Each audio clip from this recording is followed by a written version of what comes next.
अस्सलाम वालेकुम एवरीवन, मैं हूं मोहम्मद तलहा और आप लोग देख रहे हैं तलाश face academy. Second year chemistry हमारा चैप्टर नंबर 9 कंटिन्यू है, जहां हम डिस्कस कर रहे हैं कार्बन कंपाउंड्स। हम उनकी प्रिपरेशन को स्टडी करते हैं, हम उनका थोड़ा सा इंट्रोडक्शन देखते हैं, फिर उनकी फिजिकल केमिकल प्रॉपर्टीज और मोस्ट इंपॉर्टेंटली हम लोग डिस्कस करते हैं उनके यूजेस।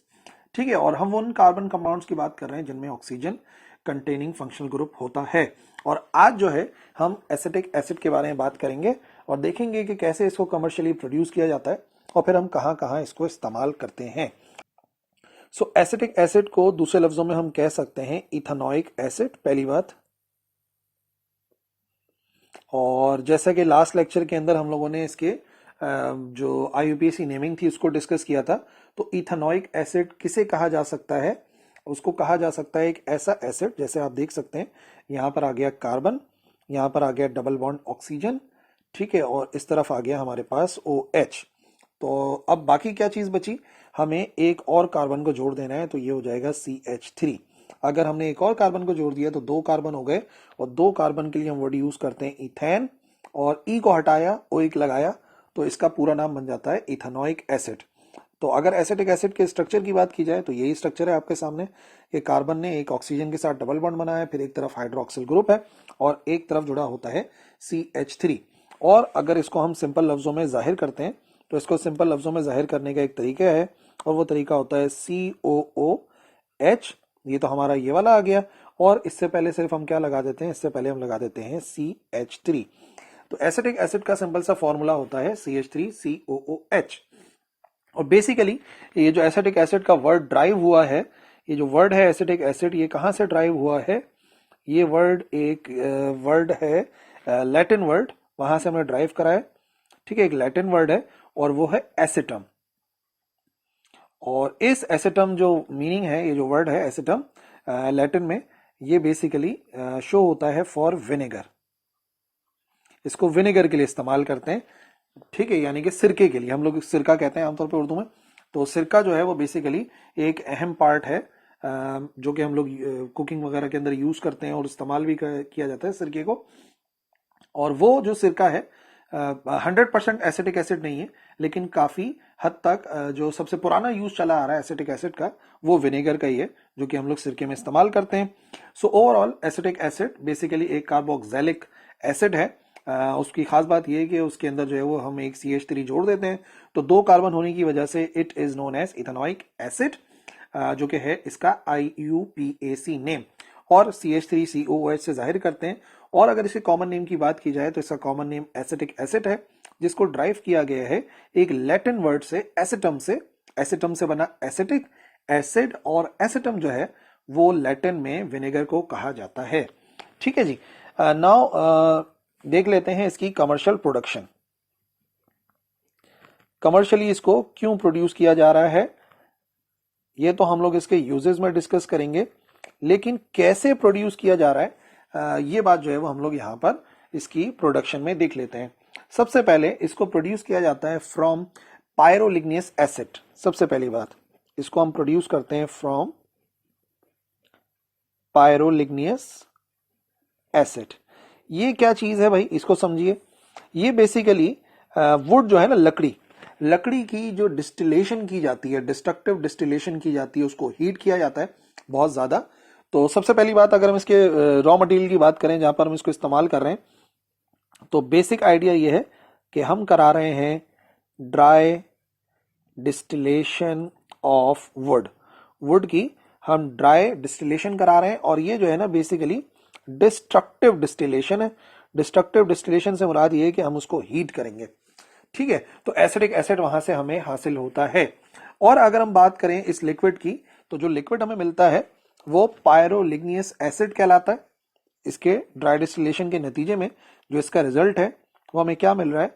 इसके रिजल्ट में हमें मिल रहा है पायरोलिग्नियस एसिड, ठीक है, विच इज अ लिक्विड। और इस लिक्विड की खास बात यह है कि अब हम इस लिक्विड को क्या करेंगे, ये जो लिक्विड है इसको हम फ्रैक्शनल डिस्टिलेशन कराएंगे, और फ्रैक्शनल डिस्टिलेशन के जो इसके तीनों पार्ट्स हैं वो अलग हो जाते हैं। पायरोलिग्नियस लिक्विड जो है वो कंसिस्ट करता है 3 अहम सॉल्यूशंस पे, जिनको हम हासिल कर लेते हैं मुख्तलिफ तरीकों से। सबसे पहले हम एसिटिक एसिड को ही बताते हैं क्योंकि हमें उसी को ही कलेक्ट करना है। फिर इसी में एसीटोन होता है, ठीक है, एसीटोन भी हम इससे अलग कर लेते हैं, और फिर इससे हम मिथाइल अल्कोहल या मिथानॉल को अलग कर लेते हैं। तो पहला तरीकाकार ये है कि हम जो है वो वुड की डिस्ट्रक्टिव डिस्टिलेशन कराते हैं, तो नतीजे में हमें एक लिक्विड मिलता है, वो लिक्विड कहलाता है पायरोलिग्नियस एसिड। और जो पायरोलिग्नियस एसिड है वो बेसिकली एक लिक्विड है जो कि कंटेन करता है तीन किस्म की चीजें, एसिटिक एसिड है, एसीटोन है और मिथानॉल है, जिसको फिर हम फ्रैक्शनल डिस्टिलेशन से अलग कर लेते हैं। तो पहला एक तरीकेकार ये है एसिटिक एसिड को हासिल करने का। दूसरे जिस तरीके से हम हासिल करते हैं एसिटिक एसिड को, ये तरीकेकार होता है फ्रॉम इथाइन। हम इसको प्रोड्यूस कराते हैं फ्रॉम इथाइन, और इथाइन से भी प्रोड्यूस करवाने के लिए सबसे पहले हमें एसिड एल्डिहाइड बनाना पड़ता है, और फिर एसिड एल्डिहाइड से हम इसको प्रोड्यूस करते हैं। तो ये जो मेथड है ना, आजकल जो सबसे ज्यादा हम इस्तेमाल कर रहे हैं इथाइन से प्रोडक्शन, वो जो है सबसे ज्यादा प्रोडक्शन दे रहा है। किस तरीके से? 3 स्टेप्स के अंदर है। सबसे पहले हम क्या करा रहे हैं स्टेप नंबर 1 में, स्टेप नंबर 1 में हम इथाइन देखेंगे। सबसे पहले ये आ गया इथाइन हमारे पास, ठीक है, ट्रिपल बॉन्ड के साथ। और हमें क्या करना है, हमें इसको सबसे पहले पास करवाना है डाइल्यूट H2SO4। डाइल्यूट हमारे पास आ गया H2SO4, ठीक है। इसके जो है इसे हम जो है उसको पास करवाते हैं, और कुछ अमाउंट में वहां पर मरकरी सल्फेट भी पाया जाता है, और ज्यादा टेम्परेचर है 95 डिग्री सेल्सियस पर यह काम किया जाता है। नतीजे में हमें मिल जाता है विनाइल अल्कोहल। विनाइल अल्कोहल क्या है? H2C, वो जो ट्रिपल बॉन्ड था वो टूटा, और नतीजे में ये जो है फॉर्म हो गया है हमारे पास। और ये काम जो किया जा रहा है वो डाइल्यूट H2SO4 में किया जा रहा है। तो डाइल्यूट H2SO4 के लिए आप याद रखिए कि यहां पर हम वाटर को शो करेंगे, तो HOH हमें मिल जाएगा, और ये वही हाइड्रोक्सिल ग्रुप है जो यहां पर मैं आपको दिखा रहा हूं इस CH के साथ, ठीक है ना। और बना क्या? ये बन गया है हमारे पास विनाइल अल्कोहल। विनाइल अल्कोहल के बनने के बाद उसमें थोड़ी सी मॉलिक्यूलर अरेंजमेंट होती है। पहले में तो हमने सीधा सीधा इसको डाइल्यूट H2SO4 या मरकरी सल्फेट के साथ हमने इसको रिएक्ट कराया, तो नतीजे में विनाइल अल्कोहल बना। विनाइल अल्कोहल सिर्फ अरेंजमेंट करेगा, वो भी मॉलिक्यूलर अरेंजमेंट, जिसके अंदर आ गया हमारे पास H2C डबल बॉन्ड के साथ CH है और OH है। यहां पर देखने में आएगा कि कुछ ना कुछ इसमें मॉलिक्यूल्स की अरेंजमेंट होगी, और मॉलिक्यूल्स की अरेंजमेंट के बाद हमें क्या मिलेगा? हमें मिलेगा CH3CHO, जिसके बारे में हम लोग ऑलरेडी डिस्कस कर चुके हैं। इट इज एसिड एल्डिहाइड, ये बना एक एसिड एल्डिहाइड, ठीक है। इसका एक और भी नाम है, इसको बोलते हैं इथानल। तो जैसे ही हमें एसिड एल्डिहाइड मिल गया, तो असल काम यही है कि हमें एसिड एल्डिहाइड की ऑक्सीडेशन करानी है। तीसरा स्टेप ये हो जाएगा कि अब हम कराएंगे ऑक्सीडेशन का स्टेप। और ये एसिड एल्डिहाइड जो है हमारे पास क्या क्या है? CH3CHO। इस एसिड एल्डिहाइड की ऑक्सीडेशन कराएंगे। ऑक्सीडेशन का मतलब जो है वो इलेक्ट्रॉन्स को हम जो है वो रिमूव करवाएंगे, और हमने ऑक्सीजन को ऐड कराया। और ऑक्सीजन को ऑक्सीडेशन कराने के लिए हमें चाहिए एक ऑक्सीडाइजिंग मिक्सचर, जो कि होता है पोटेशियम डाइक्रोमेट, और साथ साथ H2SO4 which is in concentrated form. तो हम इस ये जो मिक्सचर है ये ऑक्सीडाइजिंग मिक्सचर कहलाता है। और इसके बाद जैसे ही ऑक्सीडाइजेशन होगी तो आप देखेंगे कि हमें मिलेगा CH3COOH, यानी कि हमें मिल गया है एसिटिक एसिड, ठीक है। तो 3 स्टेप में इथाइन को हम कन्वर्ट कराते हैं एसिटिक एसिड में। सबसे पहले हम उसमें जब वाटर और डाइल्यूट H2SO4 को यूज करते हैं, तो नतीजे में हमें मिलता है विनाइल अल्कोहल, और फिर सिर्फ मॉलिक्यूलर अरेंजमेंट से वो एसिड एल्डिहाइड बन जाता है। और फाइनली जब ऑक्सीडेशन कराएंगे in the presence of oxidising mixture, तो ये प्रोड्यूस करेगा एसिटिक एसिड। तीसरा और आखिरी तरीका जिसके जरिए हम प्रोड्यूस करते हैं, और थोड़ा सा हमारे इसी स्टेप के जैसा है, ये है तीसरा तरीका। प्रोड्यूस कराएंगे हम from ethyl alcohol. Ethyl alcohol को इस्तेमाल करेंगे। इथाइल अल्कोहल को इस्तेमाल किस तरीके से करेंगे कि हमें क्या करना है, बेसिकली ऑक्सीडेशन करानी है इथाइल अल्कोहल की। और फिर वही बात है, in the presence of oxidising mixture, जो कि मैंने आपको बताया पोटेशियम डाइक्रोमेट और कंसंट्रेटेड H2SO4 है। तो नतीजे में देखते हैं, ये आ गया हमारे पास सबसे पहले इथाइल अल्कोहल, इधर आ गया C और OH इस तरफ आ गया H3C और इस तरफ भी आ गया हमारे पास H, ठीक है, और यहां पर आ गया H। इथाइल अल्कोहल बेसिकली क्या है, इथाइल अल्कोहल दो हो जाएंगे, एक आ जाएगा हमारे पास CH3, फिर आ जाएगा हमारे पास CH2 और फिर आ जाएगा हमारे पास OH। तो सॉरी, इधर मैंने ऑक्सीजन लिख दिया, हाइड्रोजन है, तो ये आ गया हमारे पास हाइड्रोजन। ठीक है, तो ये हमारे पास इथाइल अल्कोहल है और इथाइल अल्कोहल को हमें ऑक्सीडाइज करना है और ये आ गया हमारा ऑक्सीडाइजिंग मिक्सचर जो कि है potassium dichromate and in the presence of H2SO4 that is concentrated.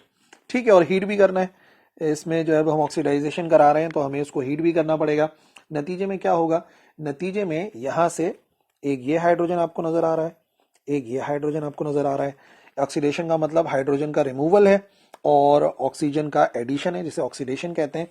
तो नतीजे में हमें क्या मिलेगा, सिर्फ और सिर्फ ये हाइड्रोजन यहां से रिमूव होंगे, तो ये हो जाएगा H3C अपनी जगह पे, कार्बन भी अपनी जगह पे, हाइड्रोजन यहां से हटा, ये वाला हाइड्रोजन हटा, तो ये जो बॉन्ड है ये शिफ्ट हुआ ऑक्सीजन की तरफ और ऑक्सीजन के साथ बन गया डबल बॉन्ड और यहां पर H अपनी जगह पर है और बाकी जो दो हाइड्रोजन रिमूव हुए वो कंबाइन हो गए ऑक्सीजन के साथ और उन्होंने फॉर्म किया है वाटर।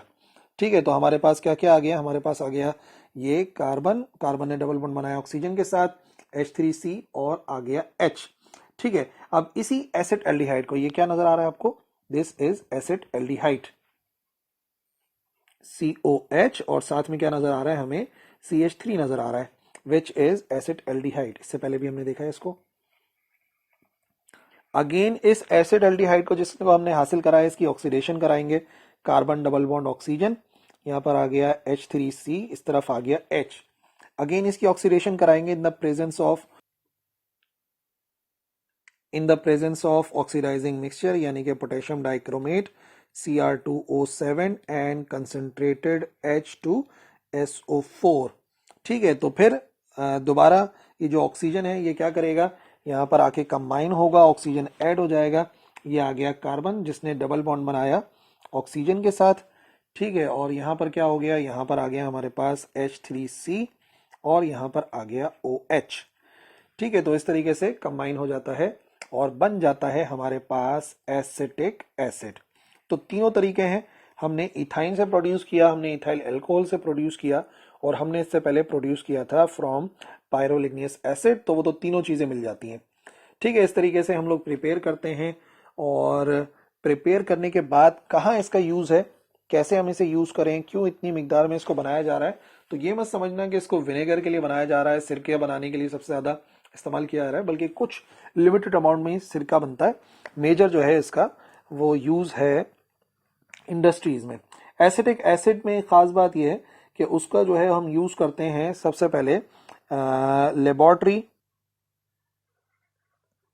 रिएजेंट्स के तौर पे, लैब्स के अंदर बहुत सारे रिएजेंट्स के तौर पे इसको हम इस्तेमाल कर रहे हैं और ये एक अहम यूज है और बहुत बड़ा यूज है। फिर हम इसको इस्तेमाल करते हैं एज सॉल्वेंट्स के तौर पे इस्तेमाल कर रहे हैं और किस किस के लिए, सल्फर के लिए इस्तेमाल कर सकते हैं हम इसको, सल्फर के लिए इस्तेमाल कर सकते हैं हम इसको, इस्तेमाल कर सकते हैं फॉस्फोरस के लिए, हम इसको इस्तेमाल करते हैं मुख्तलिफ गम्स के लिए। ठीक है, तो एज अ सॉल्वेंट भी इस्तेमाल कर लिया, लैब के अंदर रिएजेंट के तौर पे इस्तेमाल कर रहे हैं, बहुत सारे रिएक्शंस करवा रहे हैं, पहली बात। दूसरा ये कि सॉल्वेंट्स के तौर पे इस्तेमाल किया जा रहा है फॉस्फोरस या सल्फर वगैरह के लिए। फिर एक और अहम काम है for the production of artificial leather, artificial leather को प्रोड्यूस करने के लिए इस्तेमाल किया जा रहा है। इसके अलावा इसका एक अहम काम है और वो विनेगर में ही है, हम इसको इस्तेमाल कर रहे हैं इन विनेगर। ये 100% नहीं होता है, याद रखिए, बहुत ही डाइल्यूट होता है और फिर कलरिंग और नेचरिंग की जाती है, तब जाके विनेगर के लिए इस्तेमाल करते हैं हम इसको। ठीक है, और फिर इससे हम प्रिपेयर करते हैं मुख्तलिफ एस्टर्स, एसीटेट्स वगैरह, तो ये भी एक अहम यूज है for the preparation of esters produce कराते हैं और इनसे हम डिफरेंट एसीटेट्स को प्रिपेयर करवाते हैं। तो जो मेजर काम हो रहा है ना, ये देखने में तो बहुत पुराना यूज आ रहा है विनेगर, लेकिन लिमिटेड अमाउंट में होता है। बाकी एज अ सॉल्वेंट लेबोरेटरी के अंदर यूज कर रहे हैं, और डिफरेंट एस्टर्स और एसीटेट्स की प्रिपरेशन में भी अच्छा खासा अमाउंट इस्तेमाल हो रहा है। So that is it. हमें समझना था आज के लेक्चर में एसिटिक एसिड की प्रिपरेशन और उसके यूजेस के बारे में। आई होप समझ में आएंगे, याद रहेंगे। All the best. Allah Hafiz.